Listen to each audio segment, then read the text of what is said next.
Hi guys, this is Christy Fulk with Create with Christy. I'm an independent Stampin' Up! Demonstrator in the US. Well, I'm starting my 12 weeks of fall and Halloween for 2022. I've done these for the last few years, and I can't believe it's time to do these again. I feel like I just got done last year, so the year went really quick. Well, this project is going to be featuring the Scary Cute bundle in the July-December mini catalog. I had a little trouble figuring out how I was going to do this window, but I got it figured out, and I hope you enjoy this project. If you'd like to make this along with me, just look down the video description below and click on that blog post link. That'll give you all the dimensions you need for all the cardstock, and there's also a complete supply list so you can get everything together and kind of make this with me. Okay, let's go ahead and get started. Okay, first off, I'd like to show you the bundle. This is that Scary Cute bundle, and when you purchase these together as a bundle, you save 10%. And I didn't use too many stamps on this one. I do plan to do a Halloween card with this. It'll probably be like a fun fold or something like that in this series, because I really like the silhouettes in this. But the stamp I am using is the Boo. And I'm going to use with the dies, and I really like these dies. And I didn't use any of the bats or the moon. I'll be doing those probably soon. But I did use this. So you want to get this die out. You want to get this one out. I just had to use this one. And the haunted house. And you could definitely use the cat if you'd rather use the cat. Okay, there's only one thing that we need to stamp. So I'm going to grab just a scrap piece of crushed curry, my Tuxedo Black Memento, and that Boo stamp I told you to get. Let's go ahead and ink this up. And I'm going to put it, I bet it'll go on this way. Yep, that looks good. Now what I'm going to do, I didn't want it to be a straight rectangle. So I'm just going to take my paper snips. I'm going to kind of cut it intentionally, doing it at angles. I'm going to do this on purpose. Kind of put this one out like this. It just kind of gives you that whimsical look. So there's my Boo. So I'll put that over to the side. And let's go ahead and get our Simply Scored scoring tool out. Okay, now you can use your Stampin' Trimmer with a scoring tool, but I went ahead and got this out. I actually made my original with my trimmer. But I've decided to use the scoring tool this time because I think it might be a little easier. So I've got a piece of basic black cardstock. This is 4.5 by 6. So with the 4.5 inch side along the top, we're going to score this at 1 inch. Oops, there we go. Make sure I'm holding the top part here. And you also want to make sure you get it right up against this side and the top. That way it's straight and you're getting your measurements correct. And then you also want to do it at 3.5 inches. Okay, so 1 inch and 3.5. And don't worry about writing these down. Just go to that blog post link and I'll have the score lines written down too. Then we'll rotate this so the 6 inch side is along the top. We're going to score it at 2.5 and at 3.5. And that's all the scoring we're going to do. So we'll get this out of the way. Now we can go ahead and get this ready to turn into a box, but we're not going to put it together yet. These two little tabs here, we need to cut along these score lines, and then I'm going to stop right at the first intersecting line. So we're going to have two little square tabs on each end. So just cut along here, and then I need these edges to be a little narrow because when we go to put this together, sometimes these straight edges show from the outside, and we don't want that. And this also helps it fit a little better too when you fold it together. So I'm going to do this. So I'm go about 1/4 inch in and then stop up at the where the two score lines meet. Okay, so we've got like a little bit of a angle here. So I'm making two little triangles and getting them out of there. And that's what you want it to look like. Hopefully you can see that. Let me put it down here. There, now you can see it better. Now I will go ahead and turn this around and we're going to do the same thing. Just cut along those score lines. And then go in about 1/4 inch and then get your paper snips angled so they stop where those score lines meet. Sometimes you have to pull a little bit if you don't get it cut all the way. But there we go. So that's what you want it to look like. Let's go ahead and do some burnishing. This is when you fold all the score lines ahead of time. Now, when you do score lines, you want the valleys to be on the outside, and the inside of your fold is going to be the mountains. I know that seems a little backwards, but that's the way it works the best. It does work either way, though, so don't worry if you've already folded it. Now, this is called burnishing. This helps make it so much easier when you go to put your box together. If you don't do this beforehand, it's kind of hard to get everything attached. It just goes a lot easier if you get all of these score lines folded and they're ready to go. So we've got one more here, and that is all of them. So now let's go ahead and get our die cutting machine out. Okay, always go over what sandwiches you want to use when you die cut with our machine in case you haven't used one before. You need that base platform, number 1, the die plate, number 2, and then a standard cutting plate, number 3. So we'll go ahead and put this here. I'm going to grab a piece. Well, actually, we'll do one. We'll grab, this is a piece of basic black. It's 2 3/4 by 3/4. There are 2 of these, but I only have 1 die, so we're going to go ahead and do this here. And then I'm going to grab this one. And this one I'm just going to keep, I'm going to put it at an angle a little bit, because if you put the smallest part of the die, like a corner here, through first, it actually die cuts better, and it's easier on your die, and because it eases it in there and it helps your machine too. So go ahead and cut this out.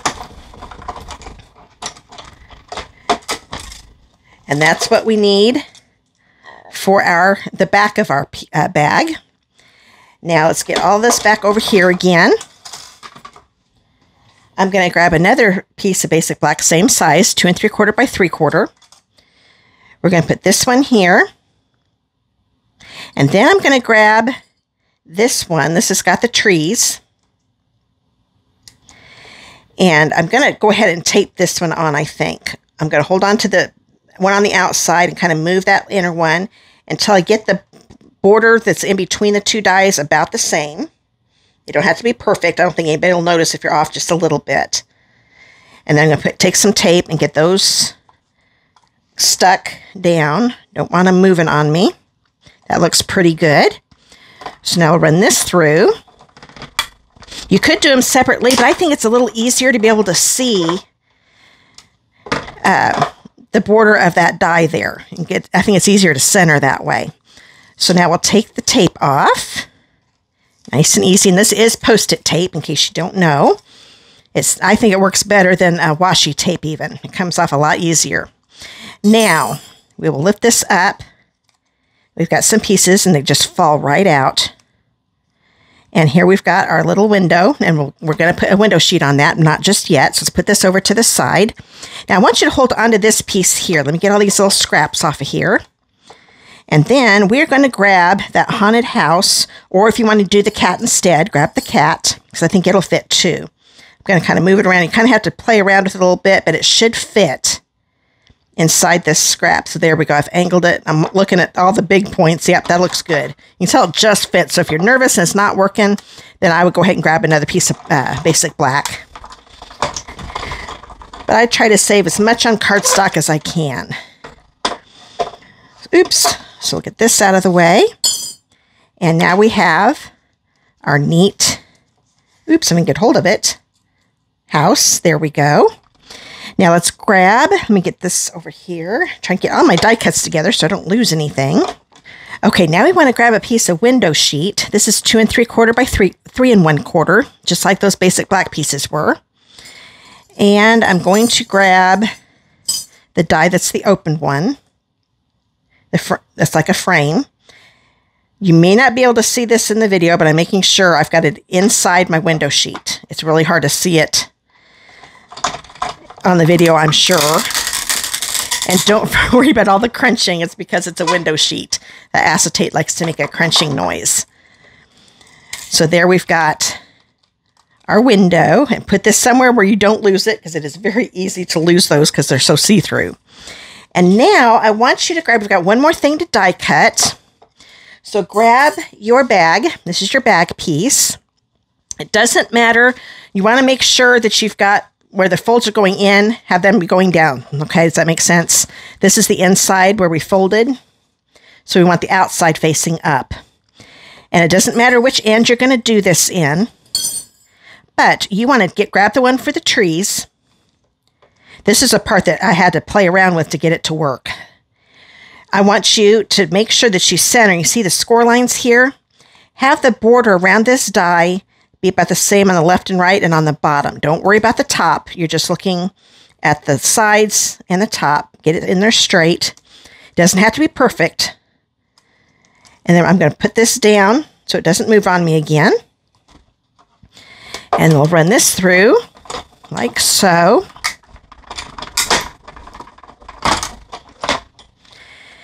And then we'll have one side that's going to be open for our window.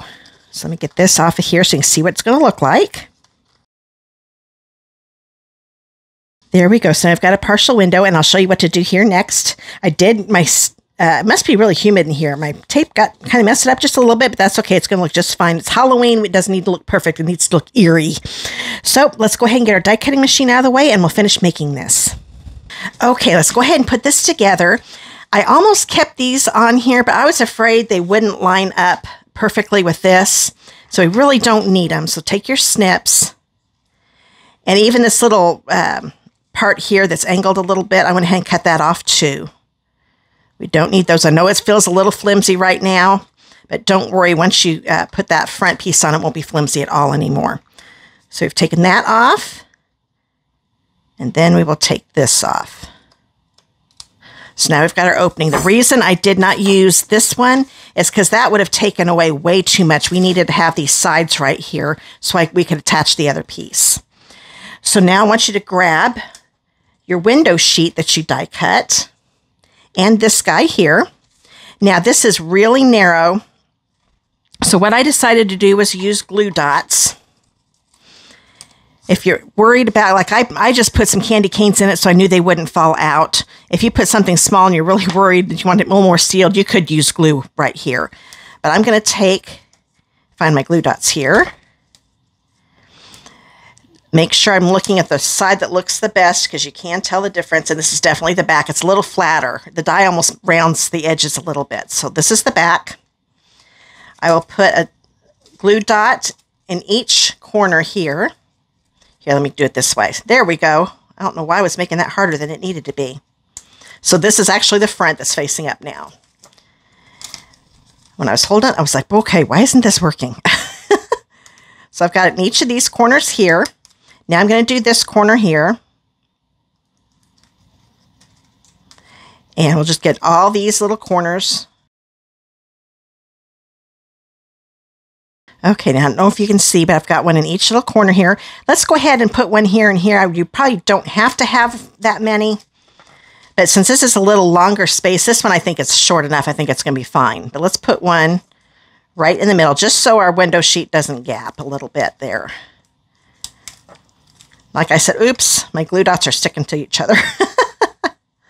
And now we'll put one right here in this middle.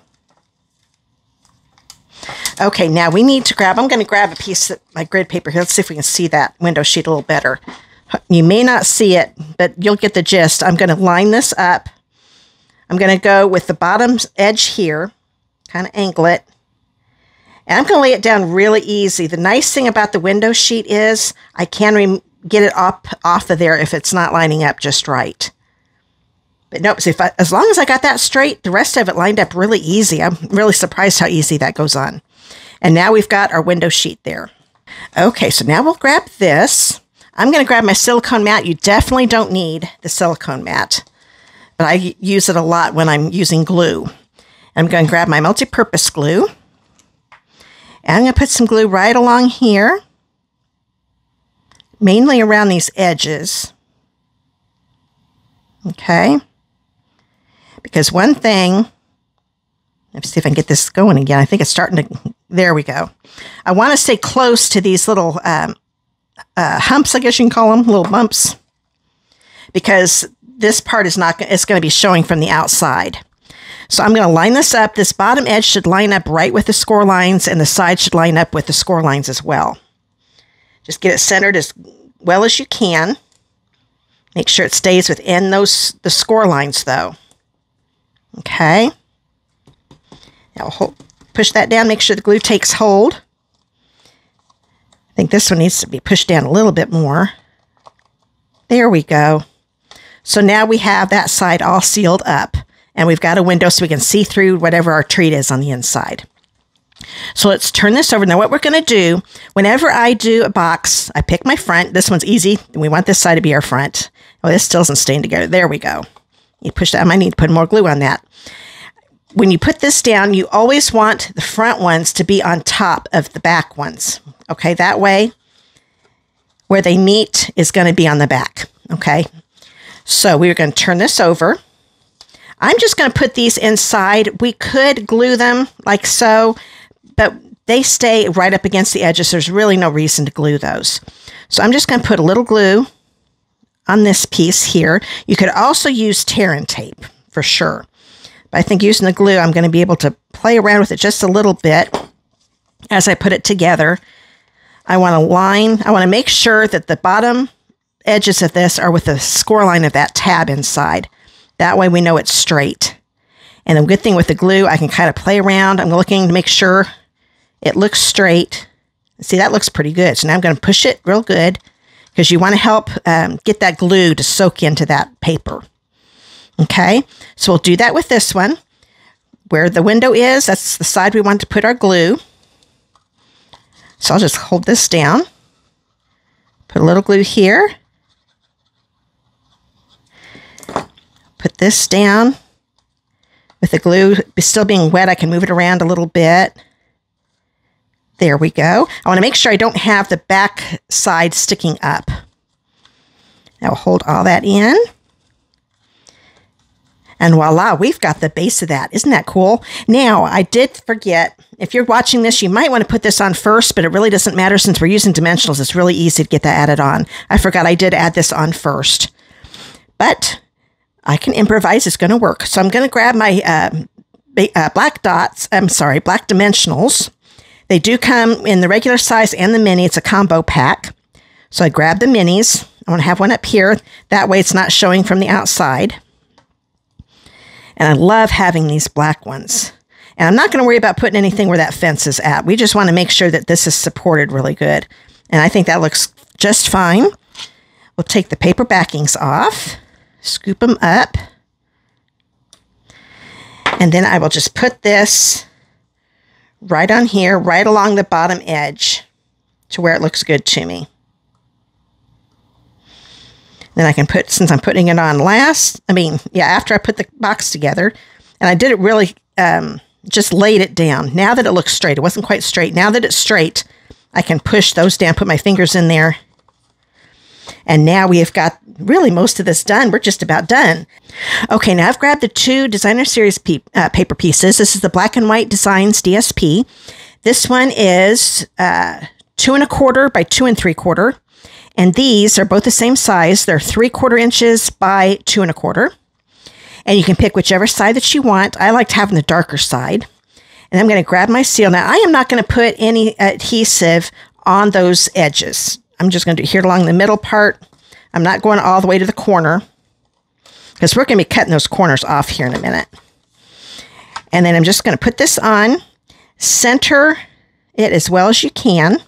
There is going to be some black showing on the sides and the top, as you can see. But I didn't want to keep this with a, I want that curve in there. So I'm going to grab my scissors, turn this over, and just have your scissors cut right along the edge of the cardstock. I'm pushing the scissors into that cardstock. The cardstock's making a guide for me. So we'll just cut these off super simple. As long as you stay on that curve and move the paper instead of your scissors, you get a nice curve there. So now we've got that matching up. So let's go ahead. This is our back. And I'm going to put this on like so. So we don't want any adhesive up on this top section up here. But the sides and the bottom are going to be fine. So I'm going to do this right along the bottom and then come down a little bit like so with adhesive. Nothing up here. Then I will line the bottom and side edges and put those on like so. Now you can easily put this on before you put your box together. You can do either way. A lot of times I'll wait before I put them together, but I thought I'd show you a different way to do it. And that way too, you don't have to worry about, oh, did I put the DSP on the right sides? Since we're only using 3 pieces. Well, this one's acting up on me today. I think I need to clean it out. Sometimes adhesive will collect here and it messes up the adhesive, so I need to get that cleaned up, I can tell. Been using it a lot without cleaning it. Okay, so that one will just go there. So like I said, you can do this Actually, I really just need a straight line all the way down here in the center and it'll be just fine. But if you put it on after you put the box together, you know exactly where to put the pieces, but you can also, like I said, do it before you put it together. So we will put this over to the side. Now I want you to grab your handle. This is the last piece of black. It's an 8.5 by 3/4 inch piece. And then I decided we needed a little color added to this. So I'm going to use this wonderful glitter washi tape. Isn't it really neat? When they're all together, you think Halloween. If you look at this, it could be fall. This could be fall too. Spring maybe. I mean, they're just, black can be for all time, all year long. These are just, it's a really neat washi tape. Now you can pick whichever color you want. Since my candy corn was already had the orange and the yellows and we already had a lot of black, I decided to go with something totally different with a purple because I think thought it looked really neat, especially up against that black. Now the fun part, oh good, is to find where it starts with that glitter. But what I'm going to do, I'm going to put this all the way to the edge here. And just unwheel it and do little sections. Make sure I get it right along the center. And don't worry if this edge isn't straight, because it's going to be hidden once we attach it to our bag. So now we'll cut this off. And let's go ahead and use glue. Yeah, let's use some glue dots. We could use tear and tape too. When I first did this, I used my glue and the glitter. It finally worked, but it was kind of a hassle. So I think I'm going to put 2 glue dots along the bottom here. And we'll do the same here. Put one here. And make sure you push it down, because it is going on that glitter. And partly on the cardstock too. That helps. And I just put this right inside. Get it centered in that side pretty good. Doesn't have to be perfect. I didn't push it real hard, so I was able to move mine a little bit. Now I'm going to push it because that's where I want it. Then we just put this across here. And our bag is done. Can you believe it? Except, oh, we forgot the boo. That's right. So grab your boo. I wanted it to be popped up too, so I'm going to use my mini dimensionals again. And I think I'll get by with just one. You could put one on each end if yours is a little bit longer. But I think this will be fine. And I'm going to put it right here in the trees. Not upside down though. There we go. So now we've got a little color to that. Then you take your candy corn. If you're worried about the cardstock being up against the corn, if you have little small cellophane bags, you can definitely put one in there and do it that way. But since these aren't sticky, if I was putting sticky candy, like hard candy in that could get sticky, or chocolate, I would probably put it in a baggie. But I thought the candy corn looked really neat. So it brought some color to that black bag. Well, I hope you enjoyed my first project, my 12 Weeks of Fall and Halloween. I'll be back again next Friday with another Halloween project. Now, they're not all going to be 3D, but a lot of them are. And next week is going to be little 3D boxes too. So now if you live in the United States and do not have a demonstrator of your own, I would love to be yours. And I'd love to mail out the current catalogs to you. Let me get this out of the way because I don't want to smash it. Oh, my candy cane's coming out. We've got the annual catalog and the July to December mini catalog, and I'd love to get these mailed out to you. Just click that contact me link below and give me your mailing address, and I will send your first set out to you for free. If you'd like to stamp with me again, please subscribe to my channel by clicking that subscribe button below. And then when you see the little bell icon pop up, click on that and select all. That way YouTube will notify you every time I upload a video. Well, I hope you enjoyed the video. And if you did, I'd love to see a like or any comments. I love interacting with you and love hearing from you. So I hope you have a great day, guys. See you again in the next video. Bye.